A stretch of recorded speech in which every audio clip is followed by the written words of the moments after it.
अस्सलाम वालेकुम। मैं हूं मोहम्मद शहबाज मियां। यूट्यूब चैनल और फेसबुक पेज पर खुशामदीद। सुप्रीम कोर्ट ऑफ पाकिस्तान के 3 रुकनी बेंच ने पंजाब के अंदर 14 मई को इलेक्शन कराने का हुक्म दे दिया और इस तरह हुकूमत को एक बंद गली में धकेल दिया है। सुप्रीम कोर्ट के फैसले के बाद हुकूमती हलकों से सिर्फ और सिर्फ ताने, गिले शिकवे और धमकियां आ रही हैं।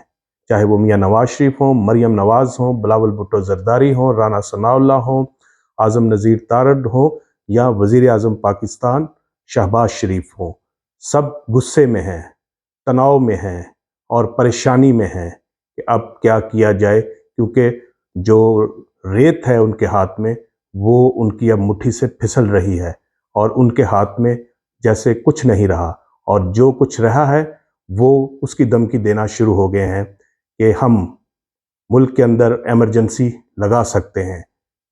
किस तरह लगा सकते हैं? और ये भी कहा गया कि जो बूटों की चाप है, मार्शल्लाह की गूंज है, वो भी सुनाई दे रही है। ये वो धमकियां दी जा रही हैं। आखिर हालात इस नहज पे कैसे पहुंच रहे हैं और हुकूमत क्या प्लान कर रही है, ये जो डिटेल है आपके साथ उसी को शेयर किया जाएगा इस वीडियो में। सुप्रीम कोर्ट ऑफ पाकिस्तान की तरफ से 3 रुकनी बेंच ने जो फैसला सुनाया, उसके बाद जो हालात ने अपना रुख तब्दील किया और जो मुस्लिम लीग नवाज की हुकूमत की बड़ी ख्वाहिश थी किसी तरह भी फुल कोर्ट बना दिया जाए, वो पूरी नहीं हुई और chief justice of Pakistan Umar Ata Bandial डट गए और साबित किया कि वो खड़े हैं और वो हुकूमती दबाव में नहीं आए। कुछ हल्के उनके बारे में ये भी कह रहे थे कि वो तो एक कमज़ोर आदमी है। साबिक आर्मी चीफ जो कमर जावेद बाजवा हैं, उन्होंने भी ये कहा कि उमर अता बंदयाल एक कमज़ोर आदमी है, लेकिन वो साबित नहीं हुआ कि वो कमज़ोर हैं और उन्होंने साबित किया है कि वो मजबूत असाब के मालिक हैं और जो वो फैसला करते हैं उस पर डट जाते हैं। बहरहाल 3 रुकनी बेंच ने फैसला सुना दिया और इसके साथ साथ वफाकी हुकूमत को भी हदायत कर दी कि वो 17 अप्रैल तक जो फंड्स हैं इलेक्शन करवाने के लिए वो इलेक्शन कमीशन को प्रोवाइड करे और इसके साथ साथ जो सिक्योरिटी देना है वो भी फराहम की जाए। इसी तरह पंजाब हुकूमत को भी हदायत कर दी कि वो 10 तारीख तक हुकूमत को सिक्योरिटी दें और पूरा प्लान बना के पेश करें और फिर 11 अप्रैल को इलेक्शन कमीशन इस हवाले से सुप्रीम कोर्ट में अपनी रिपोर्ट सबमिट करवाए। ये होने के बाद कौमी असम्बली का इजलास होता है और उसके अंदर फिर हंगामा होता है और जो वो कहते हैं कि एक मातम बरपा था, उसमें चाहे वज़ीर कानून आज़म नज़ीर तारड़ हों, उन्होंने बहुत सारी बातें की और बहुत सारे जो है वो अपने मौक़िफ़ के लिए दलाइल दिए, लेकिन वो फोरम सिर्फ़ और सिर्फ कौमी असम्बली का था, जिसके अंदर वो बात तो कर सकते हैं लेकिन जो मुल्की हालात हैं वो तब्दील नहीं कर सकते। इसी तरह बिलावल भुट्टो जरदारी ने तो साफ साफ कह दिया कि वो हालात ऐसे रहे तो फिर मुल्क इमरजेंसी की तरफ जा सकता है या मुल्क में मार्शल भी लग सकता है और इस तख्ते लाहौर की लड़ाई के अंदर पूरा पाकिस्तान को डुबोया जा रहा है। जो ये तख्ते लाहौर की लड़ाई है, इसका नुकसान पूरे पाकिस्तान को होगा और इसके साथ साथ उन्होंने ये भी कहा कि अगर फुल कोर्ट ना बना तो आईनी बहरान पैदा हो जाएगा, जिसके बाद फिर हालात शायद किसी के कंट्रोल में ना रहें। लंदन से मियां नवाज शरीफ भी बहुत गुस्से में है, आजकल बहुत गुस्से में है और वो बार बार कह रहे हैं ये वही जजेस हैं जिन्होंने मुझे निकाला, जिन्होंने मुझे सिसिलियन माफिया तक कह दिया। ये वही जजेस हैं जो नज़रिया ज़रूरत जिनकी पैदावार है, जो वही वही सुप्रीम कोर्ट है जो डिक्टेटर के लिए नज़रिया ज़रूरत पैदा करती है। यानी कि वो ये कहना चाह रहे थे डिक्टेटर्स के लिए तो लॉ ऑफ नेसेसिटी बन जाता है, लेकिन हमारे लिए नहीं बना। शायद उनका मतलब ये हो कि आज फिर एक दफ़ा नज़रिया ज़रूरत की ज़रूरत पेश आ रही थी, क्योंकि आइन तो कुछ और कह रहा है। आइन का फैसला जो है वो मियां नवाज शरीफ को इस वक्त कबूल नहीं है, तो इसलिए मुल्क को नज़रिया ज़रूरत की ज़रूरत है। तो वो बहरहाल अब अदालतों ने नहीं दिया और नज़रिया ज़रूरत को दफन कर दिया।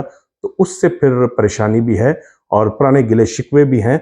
और उन्होंने ये भी कहा कि हम हमारे जैसे जो वज़राए आज़म हैं, उनको तो धमका दिया जाता है और डिक्टेटर को गले लगा लिया जाता है।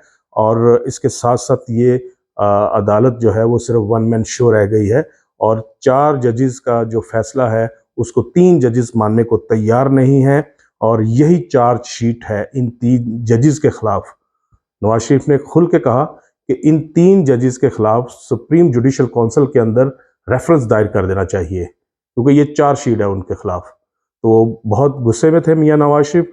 और इसके साथ-साथ फिर मरियम नवाज शरीफ ने भी जो है वो भी अपने ट्वीट के ज़रिए अपने दिल का गुबार निकाला और कहा कि जो वफाकी काबीना का इजलास हुआ है उसमें इस सुप्रीम कोर्ट के फैसले को इसकी मजम्मत की गई है, सिर्फ मजम्मत ही काफ़ी नहीं है। तो बीबी अगर मजम्मत ही काफ़ी नहीं है तो क्या करें?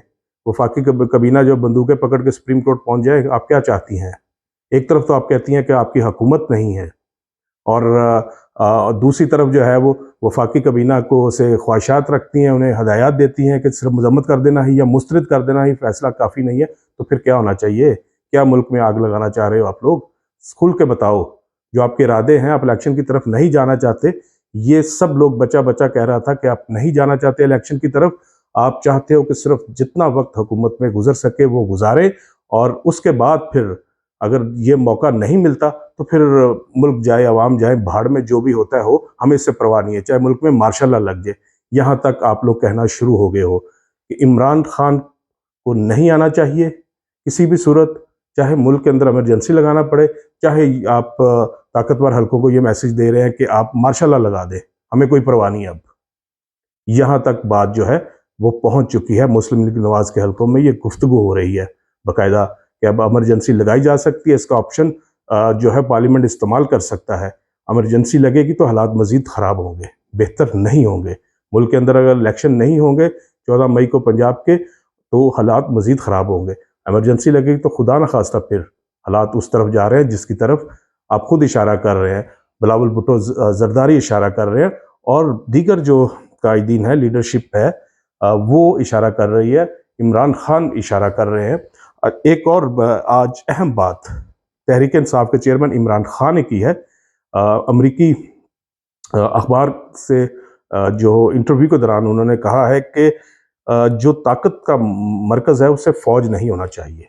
ये बड़ी अहम बात की है इमरान खान ने कि ताकत का मरकज़ फ़ौज नहीं होना चाहिए, बल्कि जो सियासी इदारा है, जो सियासी इदारे हैं, उनको बनाने की ज़रूरत है कि वो ताकत का मरकज़ वो हों।